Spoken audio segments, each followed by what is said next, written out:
សួស្តីអ្នកនរគ្នាថ្ងៃនេះខ្ញុំពីអ្នកទាំងអស់គ្នាពីរបៀបធ្វើ slime តោះចាប់ដើមចូលទៅវីដេអូទាំងអស់គ្នា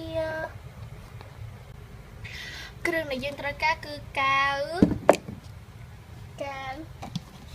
ប្រអប់ដែលមានគម្របសំប្រដាប់គោខ្ញុំយកប៊ិចតកោពណ៌អីក៏បានដែរនឹងអត់ចង់ដាក់ក៏បានអត់ក៏បានទឹកហើយនឹងទឹក borax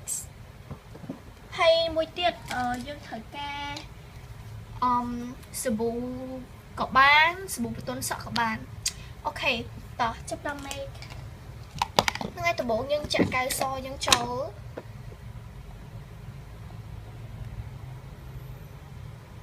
អូខេខ្ញុំធ្វើទូចទេ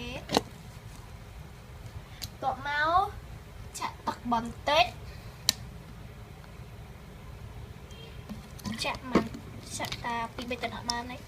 ចាំមកយើងកូរ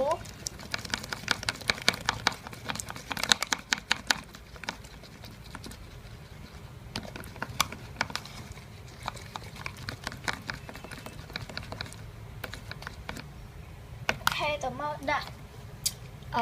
សាប៊ូបន្ទន់សក់ក៏បានសាប៊ូកក់សក់ក៏បានមកយើងកូរ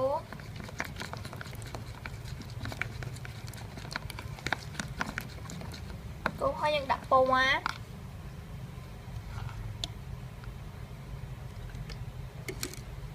ខេកូរទៀតពីពណ៌នឹងស្អាតពណ៌វាថើយបន្ទាប់មកយើងចាប់ផ្ដើមដាក់ទឹក borax បន្តិចម្ដង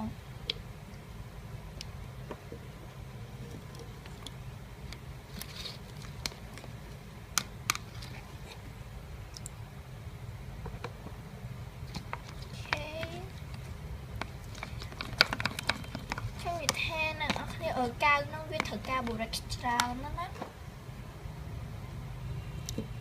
អញ្ចឹងតើតដាក់ច្រើនមកអូខេ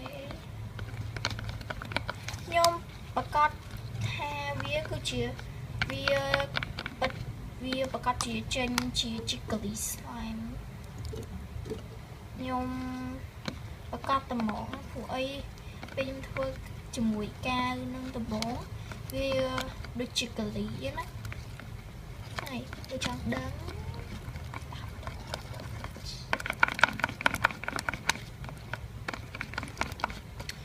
អូខេខ្ញុំនឹងមកវិញពេលខ្ញុំកូរចិត្តចេញជា slime អូខេនេះឥឡូវវាចិត្តចេញជា slime ហើយអញ្ចឹងយើងអើយកូរវាចេញពីកូរសាមចេញពីចានហ្នឹងណានេះឥឡូវយើងបានហើយ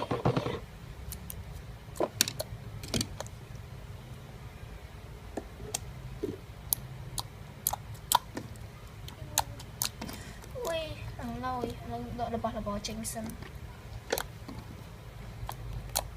អូយពណ៌ឡើងថៅហ្មងពណ៌កាឈូកឡើងស្អាតវាអត់ហឹងអត់អីទេអត់សូវស្អិតទៀតអូយហ្នឹងឯងអ្នកនរគ្នាបើcomment ខាងក្រោមមើលតើអ្នកនរគ្នាអើយតើអ្នកទាំងអស់គ្នាត្រូវដាក់ឈ្មោះវាអីហើយ comment នៅខាងក្រោមទៀតថាតើខ្ញុំត្រូវធ្វើវីដេអូអីនៅខាងនៅបន្ទាប់នៅវីដេអូក្រោយហ្នឹងហើយសង្ឃឹមថាអ្នកនរគ្នាជួយ like និង subscribe channel ខ្ញុំអរគុណសម្រាប់ការទស្សនាបាយបាយ